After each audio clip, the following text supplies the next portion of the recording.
He walked into the restaurant like he owned the world, because in many ways he did. A billionaire CEO, polished shoes echoing against marble floors, eyes scanning the menu like every choice already belonged to him. For everyone else, it was just another evening. But for one waitress, it was the moment she had been waiting for. She carried herself with quiet grace, yet inside her chest burned a truth too heavy to hide. When he ordered his steak, she didn't just write it down. She slipped a folded note beneath the plate, her hand trembling as she set it in front of him. He glanced at it, expecting maybe a thank you, a number, or a harmless message. But when his eyes locked onto the words, the color drained from his face. The room kept buzzing with laughter and clinking glasses. But for him, the world stopped cold. What could a few lines on a paper do to a man with everything? The restaurant was the kind of place where a single meal cost more than most people made in a week. Crystal glasses glistened under soft golden chandeliers, and the velvet booths gave every guest the illusion of royalty. This was where deals worth millions were sealed over cocktails, where politicians whispered promises, and where the wealthy came not just to eat but to be seen. Behind the polished counters and flawless service, waiters and waitresses moved quickly, quietly, like shadows in starched uniforms. Among them was Maya. At first glance, she was just another server. Polite smile, crisp apron, careful hands balancing trays of wine and silverware. But if you looked closely, there was a weight in her eyes, the kind that didn't come from exhaustion alone. Maya had worked there for almost 3 years, long enough to memorize the rituals of the rich. She knew which guests demanded their water a certain way, which ones tipped well, and which ones looked through her as if she were invisible. Every shift she stood in the middle of luxury she could never touch, carrying plates of food she could never afford. Yet it wasn't just the wealth that pressed down on her. It was what the world had whispered to her. All her life, you don't belong here. Growing up, Maya had learned quickly how people judged her. Her dark skin, her accent, even the neighborhood she came from. Everything was used to put her in a box. And though she carried herself with quiet dignity, the sting of those labels followed her everywhere. She wanted more than anything to rise above them, to be more than the stereotypes. But in a world stacked against her, opportunity rarely came knocking. That night, opportunity walked in wearing a tailored suit. His name was Richard Kane, a billionaire CEO, whose face often appeared on magazine covers and financial news segments. Known for his ruthless deals and polished charm, Richard was a man who built his empire by never hesitating, never faltering. To him, life was a boardroom and people were either assets or obstacles. He had come to the restaurant for a private dinner with partners, but his presence alone seemed to shift the air. The staff straightened their postures. The manager hovered nervously, and the guests nearby stole glances as if sitting near him might make them richer. Maya noticed it all, the hush that followed him, the respect he commanded without saying a word. She had served wealthy men before, but this felt different. As she approached his table, her steps slowed, her grip tightening on her notepad. To everyone else, Richard Kane was untouchable, powerful, untouchable, feared. But to Maya, he was something more personal. He represented a truth she had carried for years, a truth that demanded to be spoken. When he looked up and ordered his steak, she wrote it down with steady hands. Outwardly, she was just a waitress doing her job. Inwardly, she was making a choice that could change everything. The folded slip of paper already burned in her apron pocket, waiting. She knew the risk, knew she could be fired, humiliated, even blacklisted from the job she relied on. But some truths couldn't stay hidden forever. And tonight, under the chandeliers and whispers of the wealthy, Maya was ready to deliver hers. Maya's fingers brushed the folded slip of paper in her apron pocket, its edges soft from being held too many times. She had written it hours earlier, in the quiet corner of her small apartment, the words etched with both fear and urgency. She had rehearsed 100 scenarios in her mind, how she would deliver it, what his reaction might be, but none of them seemed real until now, as she stood just steps away from him. Richard Kane leaned back in his leather booth, his posture relaxed, his tone commanding. He didn't need to shout for people to listen. His presence demanded it. His companions laughed at his anecdotes, nodded at his insights, and Maya could see how effortlessly he owned the room. To most, he was the model of success, sharp, confident, untouchable. To Maya, he was a man with a history he had long forgotten, a history she had lived every day. As she set down the wine glasses and poured with practiced grace, snippets of conversation floated past her ears. Richard's partners praised his latest venture, applauded his strategy for expansion, even hinted at the way he knew how to control the market.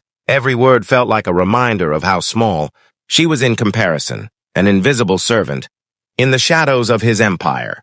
But the note in her pocket whispered otherwise.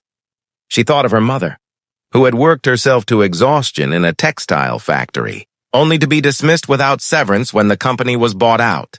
She thought of the community she grew up in, gutted by layoffs and evictions, while corporations expanded their reach and wealth. Richard Kane's name had appeared in the newspapers then. Her neighbors spoke of him with bitterness, blaming him for deals that left ordinary families broken. Maya had been too young to understand contracts and mergers, but she understood the look on her mother's face when the bills piled up and hope ran thin. Now, years later, here she was, standing in front of the very man whose decisions had rippled through her life. The irony stung, but it also fueled her courage. She wasn't just carrying a plate tonight. She was carrying her family's story, her community's pain, and her own demand to be seen. With each course, the weight in her chest grew heavier. She smiled when she had to, bowed her head respectfully, but inside, her heart pounded louder than the clinking of glasses around her. She rehearsed the moment in her mind, the gentle motion of setting down the stake, the quick slip of her fingers as the note left her hand, the fleeting eye contact that would follow. The fear pressed in, whispering that she could lose everything.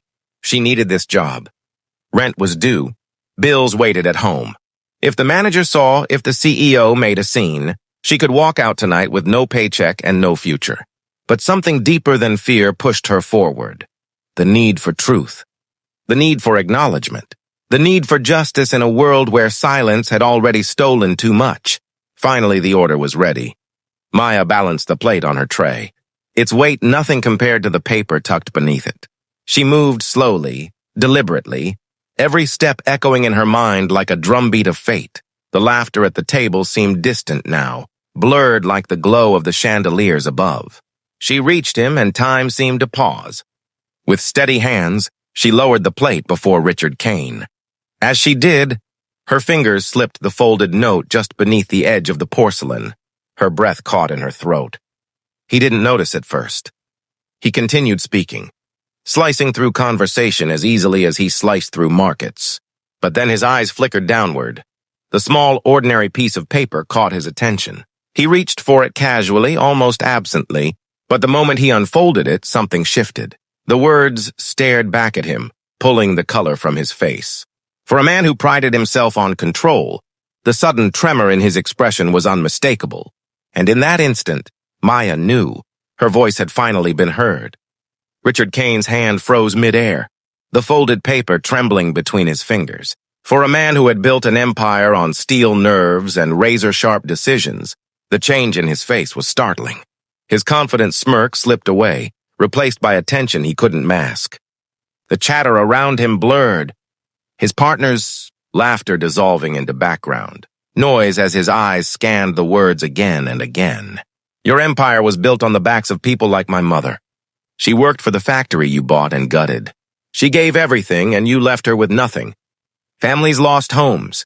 Children went hungry. I was one of them.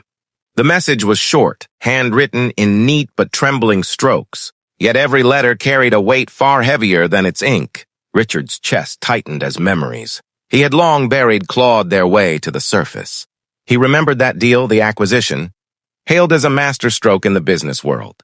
He had stood before cameras, praised for his vision, his ability to streamline operations. But what had never made the headlines were the layoffs, the shuttered doors, the broken lives left in the rubble of his success. And now one of those lives was standing in front of him. Maya kept her gaze lowered, pretending to adjust the placement of silverware, her hands steady though her heart raced violently. She didn't know what his reaction would be. Anger, mockery, dismissal? The risk was real. Men like Richard weren't used to being confronted, especially not by those they considered invisible. Richard's partners leaned closer, noticing his sudden silence. Everything all right? one of them asked lightly, but Richard barely heard him. His world had narrowed to the words on that slip of paper in the quiet presence of the woman who had placed it there. For the first time in years, he felt exposed, not to shareholders or journalists, but to something far more damning, truth. The carefully crafted armor of wealth, power, and prestige couldn't shield him from the raw humanity of those words. His throat felt dry, his grip on the note tightening as though crumpling it might erase what it said. But it didn't. The message burned brighter with every second. He glanced up, finally meeting Maya's eyes. For a moment, time seemed to stop. She didn't flinch, didn't look away. Her gaze held his, steady and unyielding, carrying the silent weight of every injustice she had lived through. It wasn't loud or theatrical. It was quiet, almost gentle, and that made it even more devastating. Richard's instinct screamed at him to regain control, to brush it off, to laugh it away, but his body betrayed him. His hands trembled, his jaw clenched, and a bead of sweat traced down his temple. Around them, the restaurant carried on, waiters serving, glasses clinking, music drifting softly.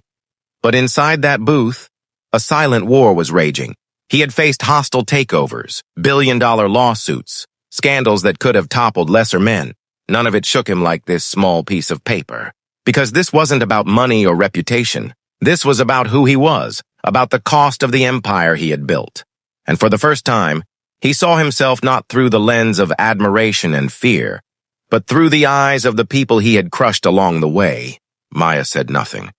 She didn't need to. Her silence spoke louder than any accusation. Richard looked down again at the words. His vision blurred, though whether from anger or shame, he couldn't tell. What he did know was that he couldn't unsee them. The note was a mirror, forcing him to confront a reflection he had spent his life avoiding. And in that moment, under the golden glow of chandeliers, the billionaire who had everything sat paralyzed, not by power, but by truth. Richard Kane sat in silence long after the laughter around him returned to full volume. His companions clinked glasses, praised the steak, and carried on their conversations, but he barely heard a word. The note sat in his hand, crumpled slightly at the edges from his grip, its message still burning in his mind. Maya moved quietly around the table, pouring water, clearing plates, her movements as professional as ever. To the others, she was just another waitress, efficient, polite, invisible. But to Richard, she had become a mirror he could not escape. Every glance in her direction made the weight of the paper heavier. For years, Richard had told himself the same story, that his success was proof of brilliance, that business was business, and that collateral damage was just part of the game. But tonight, those excuses rang hollow, because behind the faceless numbers and contracts had been people like her, families who had lost everything, while he toasted to wins at tables just like this one. The irony was bitter. He had walked in here tonight to celebrate another victory. Instead, he found himself questioning the very foundation of what he called success. Maya didn't expect an apology. She didn't even expect acknowledgement. She had slipped him that note not to destroy him, but to remind him, to force him to remember that every empire leaves shadows, and that behind every deal are lives affected. Whether he chose to carry that truth or bury it again was up to him. As the night wore on, Richard's partners rose from the table, shaking his hand, congratulating him as if nothing had changed. But inside, everything had. When they left, he remained seated, staring down at the note once more. He thought about the communities he had passed through on his way to the top, the headlines that had celebrated his conquests while hiding the suffering beneath them. For the first time, those stories weren't abstract, they had a face and it was hers. Maya collected the last of the dishes, her heart still racing but her expression calm. As she turned to leave the booth, Richard finally spoke, his voice low, almost broken. "Thank you." Just 2 words, quiet, almost drowned by the hum of the restaurant. But Maya heard them, and for a fleeting moment, she saw something in his eyes she hadn't expected. Not arrogance, not anger, but vulnerability. She gave a small nod, then walked away, leaving him alone with his thoughts. That night, Richard Kane didn't sleep. The words from the note replayed in his head with relentless clarity. He thought of his own children, their comfort, their opportunities, and the countless children who had been robbed of the same because of decisions he once dismissed as strategic. He realized that for all his wealth, he had never felt this exposed, this human. The next morning, the business world buzzed with news of Richard Kane's latest venture. But in his office, behind closed doors, a different story was unfolding. For the first time, he began to question not his profits, but his legacy. And Maya, she returned to work, apron tied tight, bills still waiting at home. But she carried something new, the knowledge that her voice had reached him. She had been laughed at, ignored, overlooked her whole life. Yet with one simple act, she had made a man untouchable to the world stop and listen. Her note wasn't just ink on paper, it was proof. Proof that truth, no matter how small, could pierce even the strongest armor. This story isn't just about a billionaire or a waitress. It's about the systems we accept, the lives we overlook, and the power of speaking even when your voice shakes. Because sometimes it takes just one note, one reminder, to stop someone cold. And the question we're left with is this: when faced with the truth, will we ignore it, or let it change us?